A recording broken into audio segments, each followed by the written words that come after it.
Prince at the Hearth.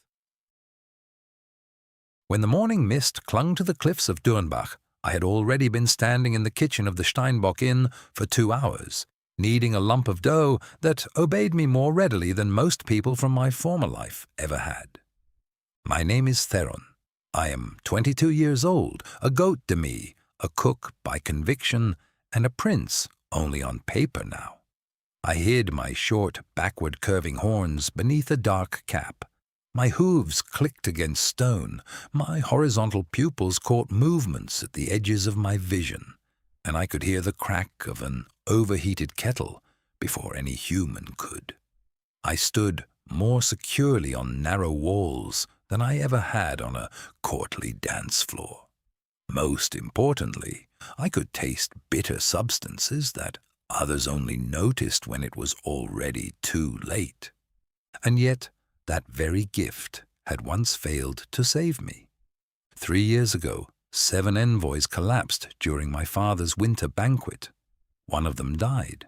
I had cooked the soup myself, proud that for once I might be judged not as heir to the throne, but as a craftsman. Poison was found in my pot. The Crown Council demanded my head. My father chose exile instead, and I left before he could regret his decision.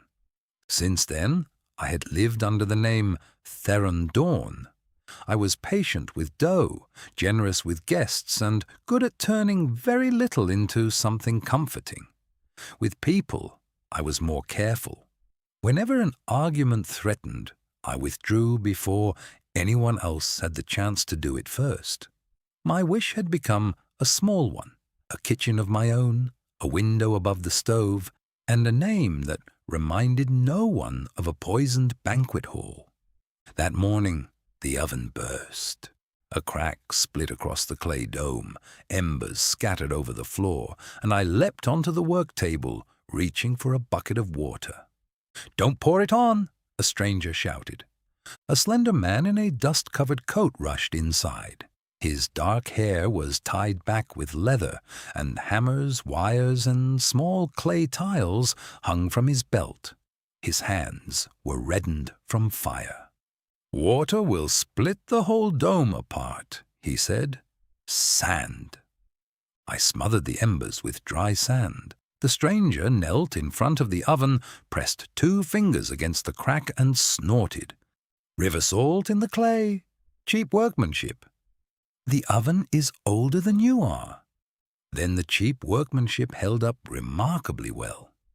His name was Orven. He was 23 and a journeyman of the Wandering Kiln Guild.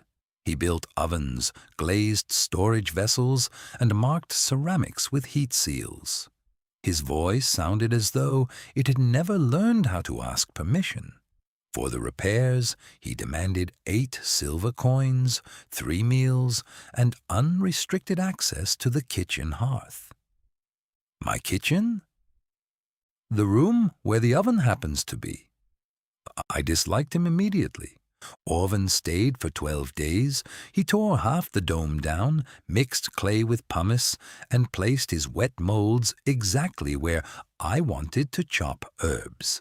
I cooked over 2 fire pits and, out of spite, moved his tools a hand's breadth from where he had left them. On the 5th evening, he tasted my lentil stew. "Not enough salt," he said.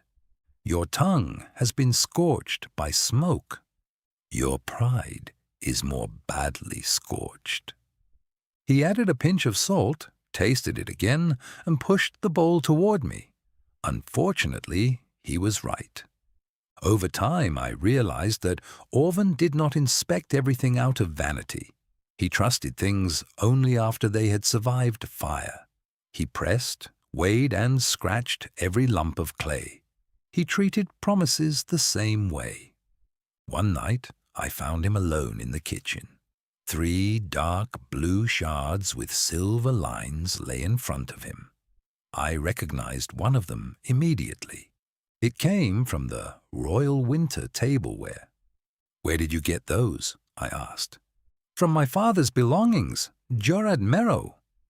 The name struck me hard. Jorad had been arrested after the banquet. They claimed his glaze had absorbed the poison and released it later. 2 weeks after my exile, he died in prison. Orven saw my reaction. "It's you, the Goat Prince." I removed my cap. A notch ran across my left horn, the same one shown on every wanted notice that had once carried my face. "How long have you known?" "Since the 2nd day."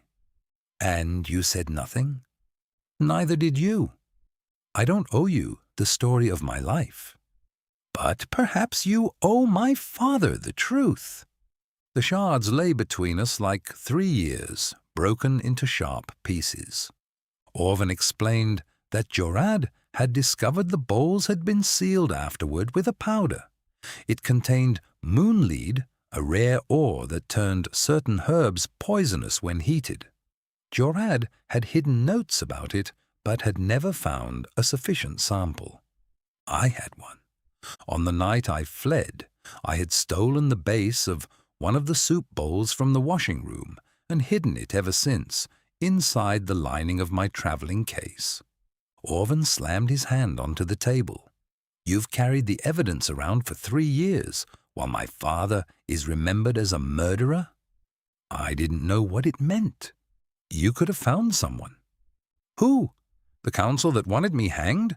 My father who sent me away?" "You only knew your own fear," he said. It was cruel. Worse, it was true. The next morning, Orven was gone. A clay tile lay on the table with a message scratched into it. "Bring the shard to the Festival of 7 Flames. They will use the blue tableware again." The festival was 6 days away in the capital. I burned 3 loaves that day. Finally, Mera, the innkeeper, a bearded dwarf woman, took the dough from my hands. "Go. They'll recognize me there." "Then let them. And if they lock me up, then complain about the food." That same night I packed my knives, the shard, and a loaf of bread. Averin lay in the valley like a crown of grey stone. The banners of my house fluttered above its walls. Seeing them did not awaken homesickness in me, only anger. I found Orven in a workshop, crowded with bowls and kiln doors. He barely looked up. "You're late." I had to decide whether I'd rather be arrested or admit you were right. And arrest seemed more dignified. One corner of his mouth twitched. It was not reconciliation, but it was a beginning. Orven heated my shard over a blue flame. Silver veins appeared across it, then the rim blackened. "Moonlead," he said. "Enough to confirm the notes, not enough to prove who did it." By then, Chancellor Vardek ruled in place of my ailing father. At the festival, 7 new envoys were to sign a treaty granting Vardek control over the eastern mines, the only place where moonlead could be found. Once again, they would eat from the blue tableware. Our plan was terrible, and therefore probably the only one that might work. The festival included a public cooking competition. The winning kitchen would be allowed to prepare the final course inside the palace. Mera had entered us without telling me. Orven made white bowls, whose glaze would turn violet when exposed to moonlead. I was supposed to win, get into the palace kitchen, and find a sample. We worked for 2 days with almost no rest. I created a dish of roasted pumpkin, mountain cheese, herbs, and black honey. Orven crafted plates that held heat without continuing to cook the food. Whenever I overplanned, he took ingredients away from me. Whenever he tried to fire the glaze too soon, I planted myself in front of the kiln. "You don't trust anyone," I said on the 2nd night. "I do. Fire. Fire destroys things too, but it doesn't lie." Soot streaked his cheek. He did not look invulnerable, only like a man who had spent far too long fighting an old accusation by himself. "I met your father once," I said. He gave me a bowl with little goats around the rim. I thought it was childish. He told me that a prince who is ashamed of his own face will one day be ashamed to look at the faces of his people too. Orven lowered his gaze. That sounds like him. I'm sorry I stayed silent. I'm sorry I only saw you as evidence. When we later fell asleep on the workshop floor, the whole width of the room no longer lay between us. The cooking competition took place in front of the palace. Hundreds of spectators crowded between the stalls. Other cooks served sugar swans and stuffed deer. I cooked something that looked like home, not power. When the judges tasted it, one of them raised his hand. Who trained you? Hunger, I replied. We won. Inside the palace, memories struck me like doors slamming in a storm. I knew every staircase, including the narrow ledge above the pantry gallery. While Orven slipped his white bowls among the tableware, I climbed upward. My hooves found purchase on the stone edge. Below me, a supervisor wearing the Chancellor's seal opened a small box and scattered grey powder into the herbal essence that would later be poured over the blue bowls. I waited until he left, then took the box. At the end of the ledge stood Vardek. You were always better at climbing than ruling, he said. Your father is dying. The kingdom needs order, not a cook with horns. So you poisoned the first banquet. I needed a scandal. You were convenient. He stepped closer. Give me the box. You may disappear again. Once that had been exactly what I wanted. An anonymous kitchen far away from everything. But below me, Orven was counting on me not to run this time. I jumped over Vardek, kicked off the wall, and landed on the stair railing. His hand missed me. When he shouted for the guards, I did not run toward the exit. I ran into the banquet hall. The music stopped as I climbed onto the long table and removed my cap. My name is Theron of Averin, I said. 3 years ago, I was exiled for a poison that was meant to be used again today. The guards approached. Orven lifted one of the white bowls. Then we'll test it publicly. He poured the prepared essence into it. The glaze turned violet. Vardek claimed we had tampered with it. Orven tested 2 more bowls. The same thing happened. Finally, I scattered a single grain from the box onto an unused plate. Violet spread through the white glaze. The supervisor bearing Vardek's seal collapsed and confessed that he had been paid. After that came shouting, orders, and Vardek's arrest. My father received me the next morning. He was pale and weak. For a long time, he said nothing. Then he asked me to forgive him. I did not do so immediately. I don't want to become the son you send away whenever the council gets loud, I said. And I won't be a prince who only sits at banquet tables. What do you want to be then?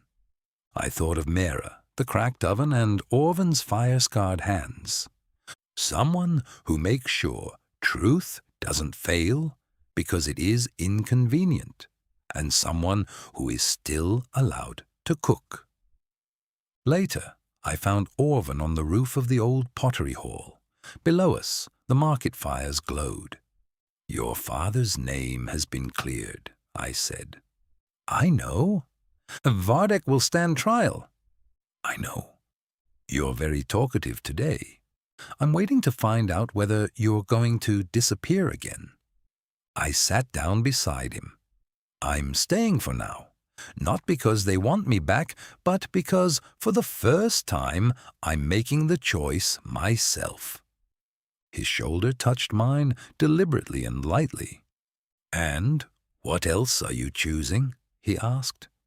That I'd like to kiss you, but only if you don't demand a material test first. Too late, he said. You've survived fire. He kissed me slowly. not like a vow or a claim of ownership, but like a door we were both opening from our own side. When we parted, he rested his forehead against my horn. "Impractical," he murmured. "My horns? A prince is a kitchen hand. I'm the better cook, and I'll build you the better oven." 3 months later I returned to Dernbach, this time not as a fugitive. Mera struck me on the shoulder with a sack of flour and claimed she had never doubted me. Orven built the inn a new oven with 7 chambers. I took up the title of Crown Prince again, but only under certain conditions. The palace kitchens were placed under the authority of an independent guild.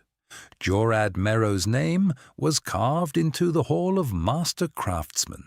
Public bakehouses were established in larger towns where poor families and travelers could use the fires free of charge. Orven designed them, complained about every budget, and won almost every argument. We did not immediately begin living like people in a song. I spent weeks in Averin while he traveled to clay pits and kiln houses. We wrote short, terrible letters. Whenever we saw each other, we still argued about salt. Sometimes I woke convinced I was standing before a judge again. Sometimes Orven shut himself away because grief came more easily to him than comfort. But I learned not to treat every disagreement like a farewell. He learned that trust did not have to begin only after proof had been provided. 1 year after the festival, we opened a house beside the palace with a large kitchen and a workshop behind it. There was no coat of arms above the door, only a sign showing a bowl and a flame. I cooked there myself 3 days a week. One rainy evening, Orven placed a new soup bowl in front of me. Tiny goats ran between silver flames around its rim. "Childish," I said. "Coward," he replied. "You're smiling." I took the bowl in both hands. It was warm, heavy, and perfect. I had once believed home was a place where nobody knew my name. Now I understood that home was the place where my name could be spoken without being allowed to decide my life for me. Orven stole a piece of bread from the board. "Not enough salt," he said. I nudged him with my shoulder. "Liar." Outside, rain drummed against the windows. Wood crackled in the oven. Guests laughed, pots clattered, and above us the lights burned late into the night. I was still a prince. I was still a cook. But for the first time, neither of those things was a role I needed to run away from.